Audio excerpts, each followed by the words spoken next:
अरे दूसरा से अब बतियावतारे रे, अब फोनवो हमारे ना उठावतारे रे, अधारा केते में शादी कब कर रहे हैं?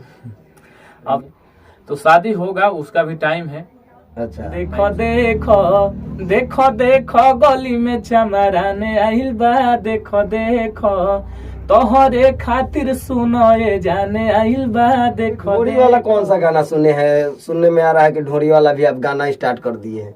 जी गाना आया है। जीबा देवारा भइल बतमीजबा, आ ढोढ़िए में ढारत फीजबा, ढोढ़िए में ढारत फीजबा। लाइक मेहनत होगा, मेरे पब्लिक का सपोर्ट होगा, मेरे भाइयों का सपोर्ट होगा तो बिल्कुल करेंगे। रुपया ले ली हो चमर जी के चलो हवेली प कि रात भर संग ही खे। नमस्कार, मैं सुजीत कुमार और आप देख रहे हैं निर्भय न्यूज नेशनल और भोजपुरिया देहाती खबर। आज हमारे बीच जो मौजूद है किसी पहचान की मोहताज नहीं, जिनका नाम है विकास राव, और ये अपने आप को चमरान स्टार यानी चमार वाला गायक हैं। ये सबसे पहले आपका स्वागत है विकास जी। जी सबसे पहले आपके चैनल के माध्यम से जितने लोग हमको देख रहे हैं सबको दिल से प्रणाम है। चलिए, सबसे मेरा पहला सवाल ये रहेगा कि विकास राव शादी कब कर रहे हैं?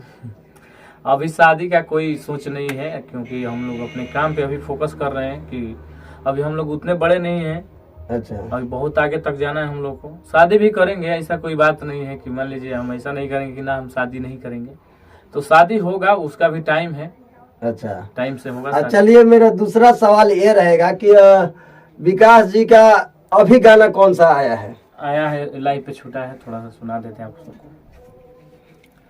देवारा भइल बतमीजबा, देवारा भइल बतमीजबा, आ ढोढ़िए में ढारत फीजबा, ढोढ़िए में ढारत फीजबा, आ ठंडा भइल हमर चीजबा, ठंडा भइल हमर चीजबा, ढोढ़िए में ढारत फीजबा, ढोढ़िए में ढारत फीजबा।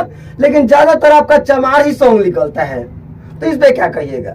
दूसरा से बतियाओ तेरे सुने हैं, दूसरा से अब बतियाओ तेरे फोनो हमारा न उठाओ तेरे। थोड़ा आप गा के बताइए तो। अरे दूसरा से अब बतियाओ तेरे रे, अब फोनवो हमारे न उठाओ तेरे रे, अधारा केते बीमारी न बुझले लाचारी, धारा केते बीमारी न बुझले लाचारी, दोसरे पतोर निगाह हो गइल, हम तो पे भरोसा बड़ी कहनी, अब कहीं के ना भईनी, ई जिंदगी तबाह हो गइल, हम तो पे भरोसा बड़ी कहनी, अब कहीं के ना भईनी, ई जिंदगी तबाह हो गइल। मेरा सवाल रहेगा, किसी जात को नीचे दिखा के अपना जात को ऊंचा करना कितना सही है? बहुत सारा ऐसा आता है, लेकिन हम खुद मना कर देते कि ना भैया, किसी के नाम से हमको नहीं बड़ा बनना है, खुद से बड़ा बनना है, खुद के जाति को बड़ा बनाना है हमको। अच्छा, किसी का जात के नीचे नहीं दिखाना है, इससे खुद हम दूर रहते हैं और इसके खिलाफ भी हैं। चलिए, एक मैं चाहूंगा कि आपका चमार वाला गाना सुनने के लिए। जी बहुत सारा गाना कौन सुनाए आपको? जो अच्छा लगे, जो चमार वाला गाना हाईलाइट हुआ हो, अच्छा लगा हो, जो पूरा मतलब मिलियन में व्यूज गया हो। जी मिलियन अभी जो गाना मेरा गया है वो सुना देते हैं आपको। अरे फिर में नाच तू तो देखो तारो, अलाम अलाम बड़ी बाबू फेंको तारो, फिर में नाच तू तो देखो तारो, लामा लामा बड़ी बाबू फेंको तारो।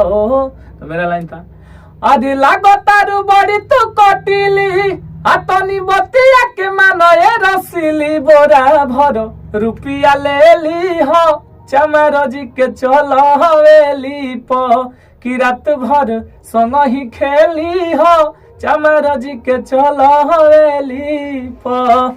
देखिए, गाना मतलब क्या कहें, गाना तो बहुत बढ़िया है, आवाज भी इनकी जितनी तारीफ की जाए उतनी कम है। आवाज जो आपकी दम है ना आवाज में, मतलब वाकई में सारे लोग फैन हो जाएंगे। और मैं ये भी देखा हूँ कि बिहार ही नहीं, पूरा यूपी में जहाँ भी चमार जाति का बारात हो, चाहे कोई भी फंक्शन हो, वहाँ आपका ऐसा ना हो कि गाना ना बजा हो।